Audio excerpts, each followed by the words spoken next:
आहे, कारण आज आहे चैत्र महिन्यातील शुक्ल पक्षाची प्रतिपदा, म्हणजेच हिंदू नवीन वर्षातील पहिला दिवस। हा दिवस आपण अत्यंत आनंदाने आणि उत्साहाने साजरा करतो। गुढीपाडवा गुढीपाडवा हा केवळ एक सण नसून तो भारतीय हिंदू संस्कृतीचा एक अविभाज्य भाग आहे। वेदांत ज्योतिष ग्रंथामध्ये सांगितल्यानुसार 3.5 मुहूर्तांपैकी हा एक शुभ मुहूर्त मानला जातो। असे मानले जाते की गुढीपाडव्याच्या दिवशीच ब्रह्माजींनी विश्वाची निर्मिती केली। सर्व युगांतील सतयुगाची सुरुवात देखील या स्थितीवरून झाली।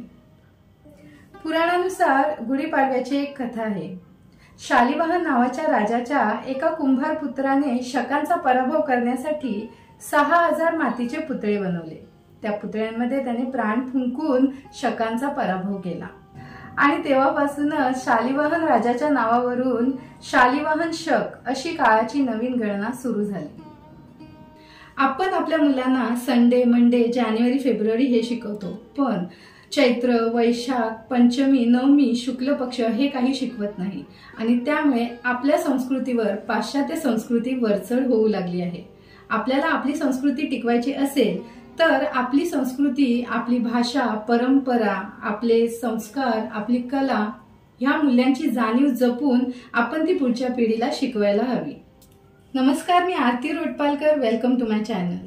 आजचा हा गुढीपाडव्याचा औचित्य साधून आज आपण ह्या व्हिडिओमध्ये बघणार आहोत दिवसांची नावे कशी पडली आणि कोणती नावे ही हिंदू संस्कृतीशी जोडून आहेत। हिंदू धर्मामध्ये महिने व दिवस सोलार आणि लुनार सायकल प्रमाणे बनले आहेत। वर्षातील महिने हे सोलार सायकल आणि महिन्यातील दिवस हे लुनार सायकल नुसार बनले आहेत। हिंदू विद्वानांनी सूर्य, चंद्र आणि ग्रहांच्या सायकलचे निरीक्षण आणि काउंटिंग करून अचूक वेळ ठेवली। हिंदू पंचांगमध्ये 12 राशी आहेत। 12 महिने 12 राशींमध्ये सूर्याच्या प्रवेशावर आधारित आहेत। प्रत्येक राशीचा 30 डिग्री हा महिन्यातील अंदाजे 30 दिवसांशी जुळतो।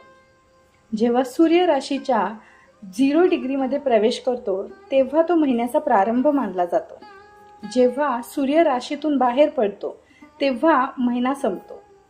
हिंदू कॅलेंडरमध्ये महिन्याचा हा हिशोब वापरला जातो। राशी म्हणजे स्टार्सचा ग्रुप, ज्याला आपण कॉन्स्टलेशन असे म्हणतो। जेव्हा सूर्य मीन राशीच्या 0 डिग्रीमध्ये प्रवेश करतो ती चैत्र महिन्याची सुरुवात असते आणि सूर्य मीन राशीच्या 30 डिग्रीमध्ये प्रवेश करतो तो असतो चैत्र महिन्याचा शेवटचा दिवस। जेव्हा सूर्य मेष राशीच्या 0 डिग्रीमध्ये प्रवेश करतो ती वैशाख महिन्याची सुरुवात असते आणि सूर्य मेष राशीच्या 30 डिग्रीमध्ये प्रवेश करतो तो असतो वैशाख महिन्याचा शेवटचा दिवस। अशा प्रकारे सूर्याच्या वेगवेगळ्या राशीमध्ये प्रवेश हे वेगवेगळे महिने दर्शवतो। हिंदू वेगवेगळ्या महिन्यांची नावे त्यांच्या राशीनुसार अशी आहेत। चैत्र मीन, वैशाख मेष, ज्येष्ठ वृषभ, आषाढ मिथुन, श्रावण कर्क, भाद्रपद सिंह, अश्विन कन्या, कार्तिक तुळ, मार्गशीर्ष वृश्चिक, पौष धनु, माघ मकर, फाल्गुन कुंभ। हिंदू कॅलेंडरमध्ये दिवस हे लुनार सायकल म्हणजे चंद्राच्या स्थितीवर ठरवले आहेत। जेव्हा मून पृथ्वीभोवती एक ऑर्बिट पूर्ण करतो त्याला एक महिना असे म्हणतात। ही एक लुनार सायकल 29.5 दिवसांची असते। एक महिना 2 भागांमध्ये विभागला गेला आहे, अमावस्या ते पौर्णिमा आणि पौर्णिमा ते अमावस्या। अमावस्या ते पौर्णिमेला शुक्ल पक्ष किंवा शुद्ध पक्ष, तर पौर्णिमा ते अमावस्येला कृष्ण पक्ष किंवा वद्य पक्ष असे म्हणतात। अमावस्येनंतरचा पहिला दिवस हा महिन्यातला पहिला दिवस असतो। दिवसांची नावे अनुक्रमे प्रतिपदा, द्वितीया, तृतीया, चतुर्थी, पंचमी, षष्ठी, सप्तमी, अष्टमी, नवमी, दशमी, एकादशी, द्वादशी, त्रयोदशी, चतुर्दशी अशी 14 दिवसांची नावे आहेत। आता चैत्र महिन्यामध्ये दिवसांची नावे अशा प्रकारे येतील।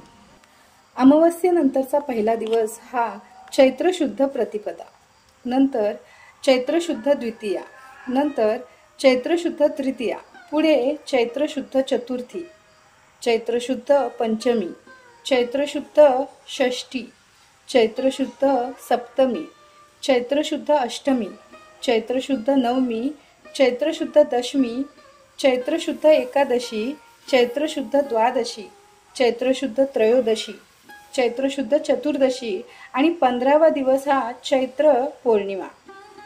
त्याच्यानंतर 16वा दिवस जो येतो तो असतो चैत्र कृष्ण प्रतिपदा.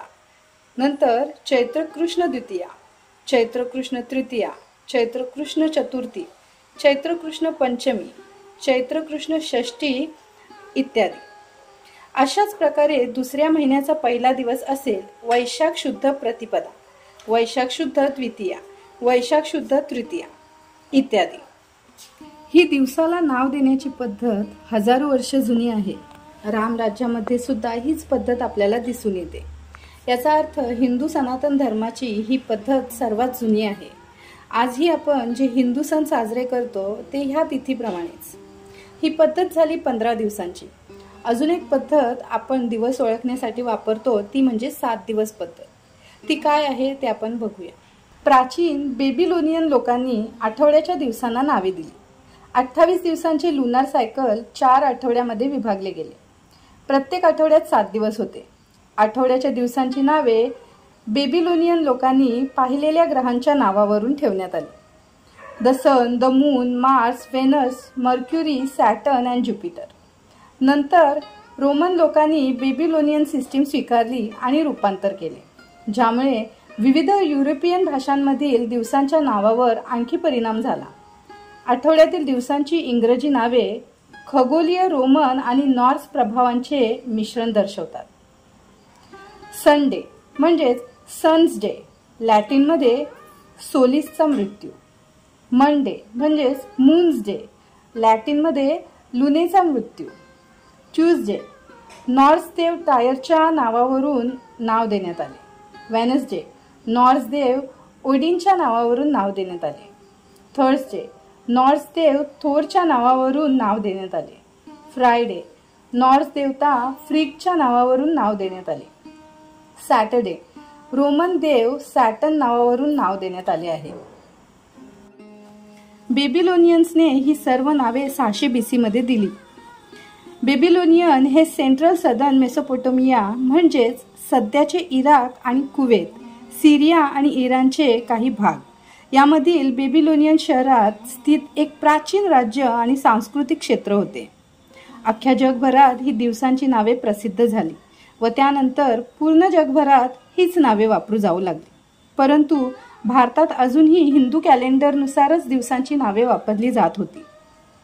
शिवाजी महाराजांच्या काळात पण आपल्याला कुठे रविवार सोमवार असे उल्लेख सापडत नाही. महाराजांचे जन्म हे वैशाख शुद्ध पंचमी, शाहिस्ते खानावर हल्ला हा चैत्र शुद्ध नवमी असे उल्लेख आहेत. पण भारतात 7 दिवस पद्धत आधीच तयार झाली होती. 6व्या शतकात 505 मध्ये वराह मिहिर यांनी ग्रहांवर संशोधन केले. हे उज्जैन इथे राहणारे एक भारतीय तत्वज्ञानी, खगोलशास्त्रज्ञ आणि गणिततज्ञ होते. पंचसिद्धांतिकांचे लेखक होते.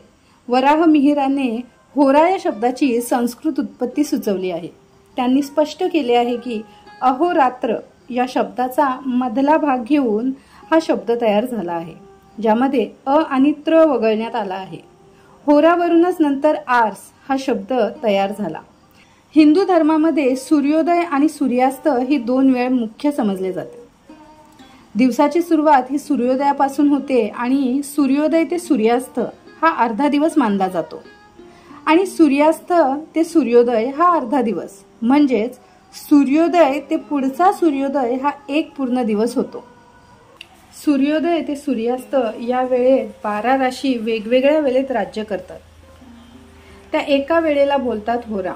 म्हणजे सूर्योदय ते सूर्यास्त 12 आणि सूर्यास्त ते सूर्योदय 12 असे 24 होरा एका दिवसात येतात. वराह मिहिर यांनी 7 ग्रहांचा क्रम त्यांच्या ऑर्बिटल वेलॉसिटीनुसार असेंडिंग मध्ये ठेवला.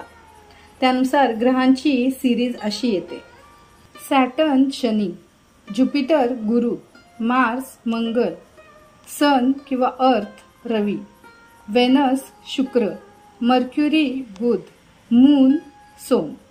वराह मिहिर यांनी उज्जैनमधून ग्रहांच्या पोझिशनचा अभ्यास केला. एका दिवसात 24 होरा असतात.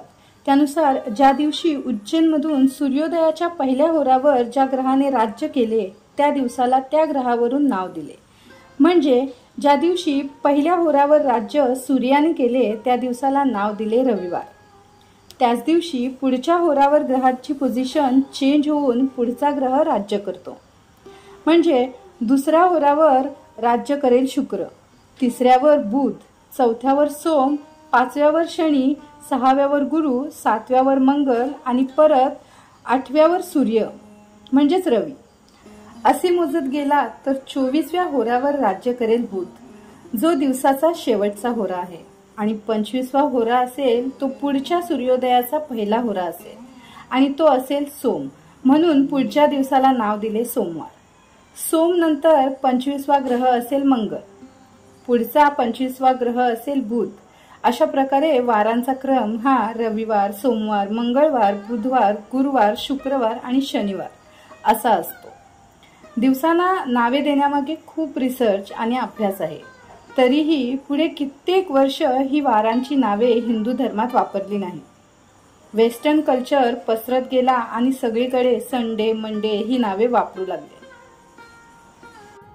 पुढे जाऊन 17व्या शतकापासून रविवार, सोमवार ही नवीन पद्धती हिंदू संस्कृतीमध्ये वापरण्यात आली, कारण हिंदू 15 दिवसांच्या सायकल पेक्षा ही पद्धती जरा सोपी वाटू लागली।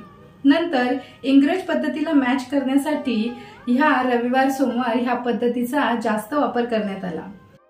वापर इतका जास्त करण्यात आला की आताच्या पिढीला हिंदू संस्कृती कशी आणि काय हे माहीतच नाही, आणि हे माहीत करून देण्यासाठीच हा स्पेशल व्हिडिओ।